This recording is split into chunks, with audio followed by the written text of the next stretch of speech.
এদিন আসিফ ভুঁইয়ানের একটা পোস্ট, একটা চিল্লানো, শত শত হাজার হাজার লাখ লাখ মানুষ শেয়ার দিয়েছে স্বৈরাচার তাড়ানোর জন্য। ফাইন, তাহলে সেদিন আসিফ ভুঁইয়ানের প্রচুর পাওয়ার ছিল, প্রচুর ভালোবাসার মানুষ ছিল, কিন্তু আজকে যখন তাকেই নগর ভবন থেকে বের করার জন্য মানুষ আন্দোলন করতেছে, এখন আর সেই মানুষগুলো শেয়ার করতেছে না যেই মানুষগুলো আসিফ ভুঁইয়ানকে এত ভালোবাসা দিয়েছিল।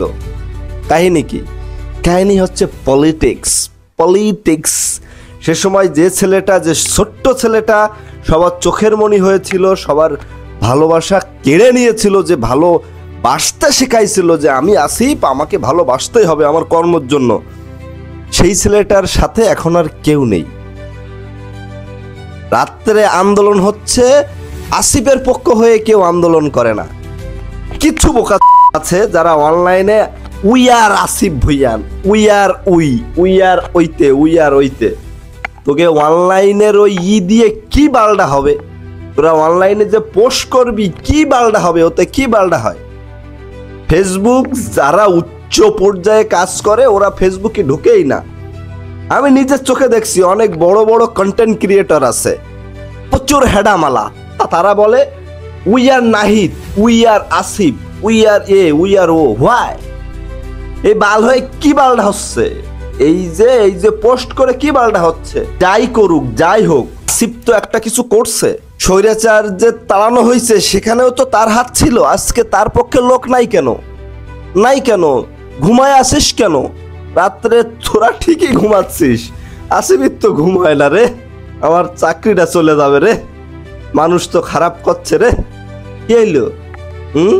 পলিটিক্যাল জিনিসটা বুঝতে শেখো। তোমরা বাচ্চা মানুষ, রাজনীতি বা নেতা হইতে চাইলে যে কোনো একটা রাজনৈতিক দলে যুক্ত হইতে পারতে। আজকে যদি আন্দোলনের পরে তোমরা বিএমপি বা অন্য কোনো দলে যুক্ত গ্রহণ করতে, তাহলে আজকে তোমাদের মান সম্মান ঠিক থাকতো। তোমরা যে পট করে একটা দল গঠন করে ফেললে না, এর জন্যই তোমরা হোগামারাটা খাইছো। বিষয়টা এই। আর এই বাংলাদেশের যে রাজনীতি, এখানে আওয়ামী লীগ, বিএমপি বা অন্য কোনো রাজনৈতিক দল ছাড়া কোনো দল এখানে রাজনীতি করতে পারবে না, কোনোভাবেই পারবে না। কারণ এই রাজনীতিটা বাংলাদেশে এমন হয়ে গেছে। বিষয়টা বোঝার চেষ্টা করো খোকারা।